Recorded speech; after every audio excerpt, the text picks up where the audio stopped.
I got a bit of a bizarre comment from someone the other day. We were talking about pricing, and this particular consultant was expressing some grievances about the challenges she was experiencing in charging a reasonably high premium price and escaping the commodity trap that so many consultants are plagued by, right? Where you're shopped against 5, 10, 15, 20 these days feels like 100 other consultants, and the cheapest option is often the one the client goes with because you're all highly undifferentiated and look and sound exactly the same. Solution to that problem exists at powerpositioningworkshop.com, right? Shameless plug. But how do you break out of that from a pricing perspective? How do you start to charge premium prices? And the challenge that was expressed to me by this consultant was, well, I'm not as technically savvy as some younger folks. I mean, my age is a problem. My age prevents me from charging higher prices. It's a little counterintuitive, but that's what she said. And it's just the market's so competitive. There's just so many options out there. Many of them are cheap. It's hard to break out of that. And my comment to her was, none of those factors directly influence pricing. Those are not the things that actually drive your price. They're limiting beliefs, mind you. But I thought, let's take some time here today, Carrie, and let's talk about what actually drives pricing directly. Besides your own internal belief that you can't charge the price that you want to.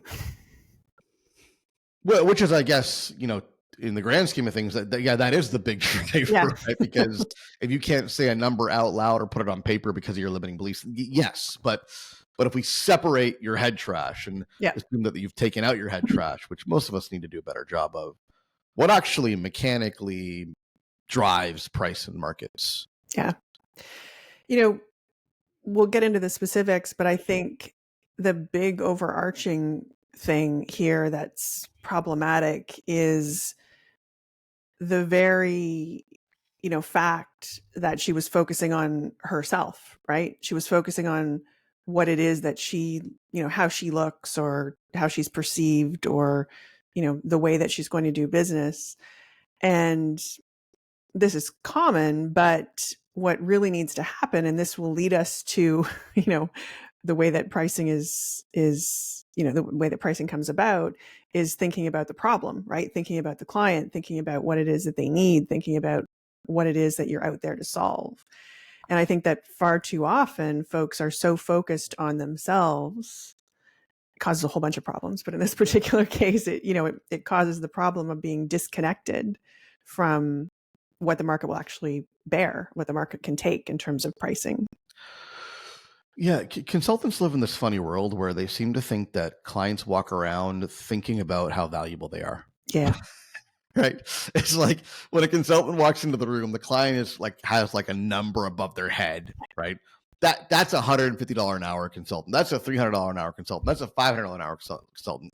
And it's obviously ridiculous because they don't care about you. They don't care what you're worth. They don't really care what you think you're worth. What they care about ultimately is their problem. Something I kind of a horse I like to beat to death is clients rather. They're not looking for consultants. They're not looking to go out and hire consultants. No client ever woke up in the morning and said, today I want to hire a consultant. Today's the day. It's not something that they care to do. It's something they want to do. It's often the last resort when they've exhausted all other efforts, and they do it because they can't solve the problem on their own, or no one else they've worked with has been able to do it, or no other consultant has been able to do it. They do it because they have to. It's necessary. And I made a shameless plug for the positioning workshop earlier, but there's a reason for that. One of the things that we talk about in that workshop is the importance of solving existential problems. Existential problems that are right at the top of the client's agenda. It's the problem that's been discussed ad nauseum in management meetings. They're approaching it from all angles, trying to solve it every which way possible, and they're struggling.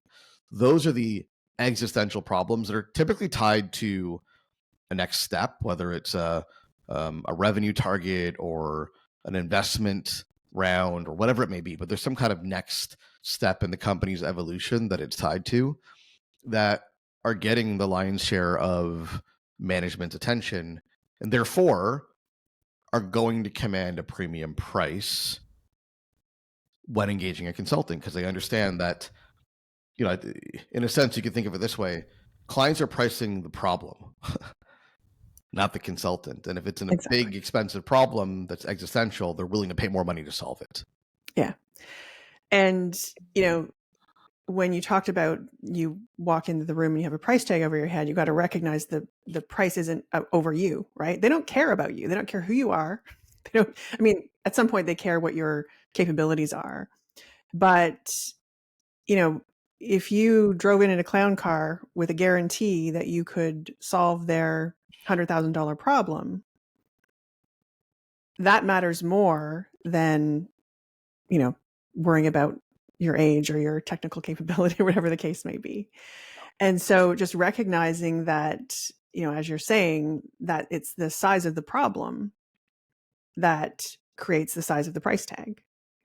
And so this is important both when you are having those conversations with potential clients, but also when you're determining what problem you're going to solve, right? If you're solving a $2,000 problem, then it doesn't matter what you think you should charge or, what you want to be paid. It's still a $2,000 problem.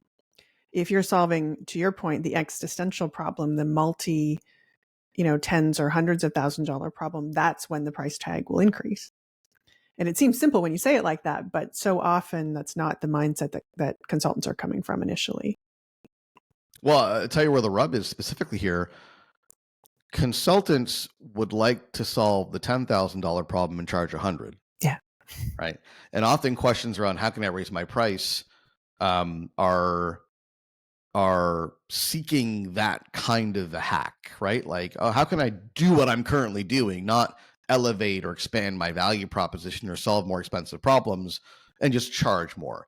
Well, I hate to be the first one to tell you this, but that's not going to happen. You can't just dress up your pricing and charge more magically. You have to ultimately solve more expensive problems. And for some people, that's uncomfortable. It means more risk, means more variability. It often means more expensive problems, means longer sales cycles and more trust building up front, right? So these are all things to consider. I'm not saying you have to solve $100,000 problems. Yeah. You need 20, 30, 40, 50K as your sweet spot, right? But understand that more expensive problems are typically, again, more existential to the client and therefore much more serious. And they're going to do more diligence and they're going to be, really careful about who they select. But then if it's you, it's a great deal. And if you build a business around doing deals like that, you can do really well as a consultant. Yeah. Yeah. And, we're going to talk probably about 3 or 4 different things or drivers of pricing here. And this one may be the most clear, right? Like once you think about it that way, it makes sense, right? It's fairly obvious, bigger problem, bigger price tag. Okay, got it. So let's dig into some of the drivers that are maybe a little bit less obvious, right? A little bit less, 1 + 1 = 2. So we talked about the size of the problem. I think the next thing to talk about is the specificity of the problem. And this is another area where consultants get stuck, right? They put themselves out into the world and they see themselves as a commodity. They see themselves as just one of a million people who could solve the same issue, right? Or one of many issues. And what they fail to realize is how uninspiring that is, right? For that client who is having this existential dread, right? Who's up at night thinking about how they're going to solve this issue. And, when you see yourself as a commodity, when you see yourself as the same as everybody else, then of course you're not only going to have the lack of confidence that's required to charge the rate that you want to charge, but you are also, really not selling much that's of any interest to someone who is, struggling with something that's challenging and complex. Yeah. Yeah. I always like to come back to this story where 10 years ago, my father had a triple or quadruple bypass surgery. And I remember being in the room with him with the GP when the GP told us that, there's some concerns around the heart and blockages and whatnot. And I remember there was a really real sense of like, hey doc, can you get us in with a specialist, right? Because we appreciate you and your recommendation, and we also know this is officially above your pay grade. We also know that this is now not in your wheelhouse anymore. And then I remember the contrast between that and when we actually spoke to the surgeon, the one who he was going under the knife with, right? And we were obviously nervous, and he was reassuring, and he does every single day, he does that operation, and it's a serious operation. Like, that didn't, I think this is really important, it didn't the surgeon didn't draw down the seriousness of the operation, didn't minimize the operation, but he normalized it because he does it every single day. And in fact, the day of my dad's operation, he was doing 2 that day, right? Like, back to back, right? So, and I think the word he used was, it was the most common surgery in the world. So it's a big deal, but in the hands of somebody that is capable and has done this a lot and is experienced and is a specialist, you feel more comfortable. And I think that's fundamentally the same phenomenon in consulting. Mm-hmm. I come across a consultant who, bit of a generalist, but smart and capable. I believe they could probably give it a good shot.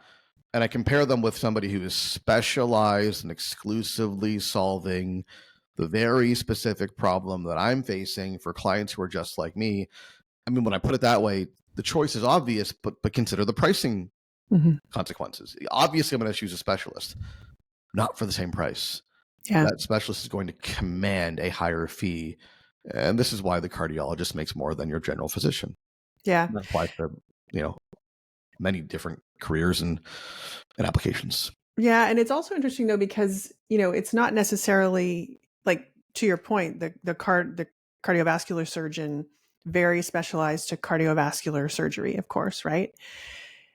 It also means you don't want him probably setting your broken leg, right? Yeah. And when you have a broken leg, you want the setting the broken leg guy, right? Yeah. Or Yeah. gal, most likely, or more likely. And so there's a real thing about matching here, right? It's not even that you need to be solving the most complex problem, right? Or the problem that seems the most difficult or serious. You need to be solving the problem that is so specific that when that client needs that problem solved, you're clearly the person who does it, right? Whether you're the tonsil taker outer or the bone setter or the cardiovascular surgeon, it's about getting really clear, both for the market and for yourself, about what your specialty is. Yeah. And this is ultimately the solution to commoditization, right? Yeah. So we talked earlier about how, it's challenging now. And, in every single workshop that I run, positioning workshop that is, I ask folks in the room, how many of you have been in consulting for more than 5 years? Usually a good chunk of the room says, yeah, me. And then I ask those people, how many of you have seen an increase in competition the past 5 years? And all of them unanimously go, yeah, it's way harder. It's really tough to stand out. There's a lot of new people in the market. Why? COVID, layoffs, economic downturn, hard to get jobs, all kinds of reasons, right? But the point is, competition is fierce right now. There's a lot of consultants out there claiming to do the exact same thing that you do. And this idea of specialization, which is essentially about making some choices about where to play, what clients to serve, what problems to solve, and there's some more detail there. This is ultimately what's going to separate you from the pack, not being just like everybody else, but shouting louder. That's not going to meaningfully separate you nor command premium fees. Yeah.